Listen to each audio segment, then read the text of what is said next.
পাবনার ঈশ্বরদী রেল স্টেশনে শেখ হাসিনাকে হত্যা চেষ্টা মামলায় মৃত্যুদণ্ডাদেশ পাওয়া ৯ আসামিসহ সবাইকে খালাস দিয়েছেন হাইকোর্ট। বিচারপতি মোহাম্মদ মাহবুবুল ইসলাম ও বিচারপতি হামিদুর রহমানের সমন্বয়ে গঠিত বেঞ্চ এই রায় ঘোষণা করেন। এই মামলায় ২০১৯ সালের ৩ জুলাই রায় দেন স্পেশাল ট্রাইব্যুনাল ৩-এর ভারপ্রাপ্ত বিচারক ও পাবনার অতিরিক্ত জেলা ও দায়রা জজ মোহাম্মদ রুস্তম আলী। রায়ে ৯ জনকে মৃত্যুদণ্ড, ২৫ জনকে যাবজ্জীবন কারাদণ্ড এবং ১৩ জনকে ১০ বছর করে কারাদণ্ড দেওয়া হয়। সাজাপ্রাপ্ত ব্যক্তিরা সবাই বিএনপি, ছাত্রদল, যুবদলের সাবেক ও বর্তমান নেতাকর্মী। বুধবার এই মামলায় মৃত্যুদণ্ডপ্রাপ্ত ৯ আসামিসহ মোট ৪৭ জনকে খালাস দেওয়া হলো।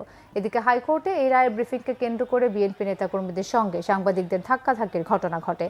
ঈশ্বরদী থেকে আসা বিএনপি নেতাকর্মীরা সাংবাদিকদের উপর এই হামলা চালায়।